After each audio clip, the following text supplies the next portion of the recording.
आश्चर्य की बात है, माननीय सांसद जी का बयान आया, मैं मरते मरते मर जाऊंगा लेकिन मैं अपनी बात वापस नहीं लूंगा।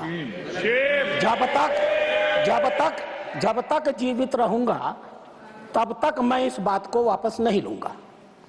यह बताता है कि जो कुछ उन्होंने कहा था सोच समझ के कहा था, होशो हवास में कहा था, नियोजित तरीके से कहा था।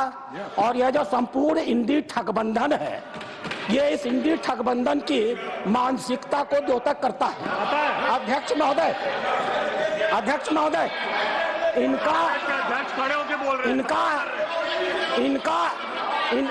वाजपेयी जी, अरे बैठो यार।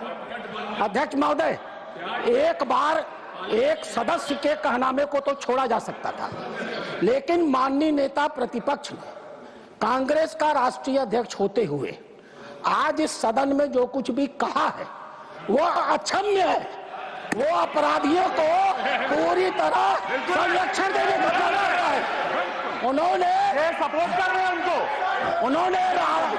उन्होंने राणा सांगा को जानबूझ करके दलित समाज से जोड़ करके दलित का मुद्दा उठा करके राणा सांगा को दोबारा अपमानित किया है और इस मामले का राजनीतिकरण किया है। यह कांग्रेस की सोची हुई मंशा है। डॉक्टर अंबेडकर एक दलित है। डॉक्टर अंबेडकर ने कहा था 25 अप्रैल को चाहे जो भी हो जाए इस देश की कांग्रेस में कभी भी नहीं जाया जा सकता है। दलित समाज की चिंता थी इस कांग्रेस को लेकर के। आज खड़गे जी ने अपनी उसी मानसिकता को जो देश के स्वाधीनता आंदोलन की लड़ाई लड़ते हैं उसी को सिद्ध किया है। इतिहास गवाह है, ये कांग्रेस इरविन के साथ समझौता करती थी और हमारे देश के संघर्ष करने वालों को फांसी पर चढ़ाने की समझौते किया करती थी। ये इसका इतिहास गवाह है।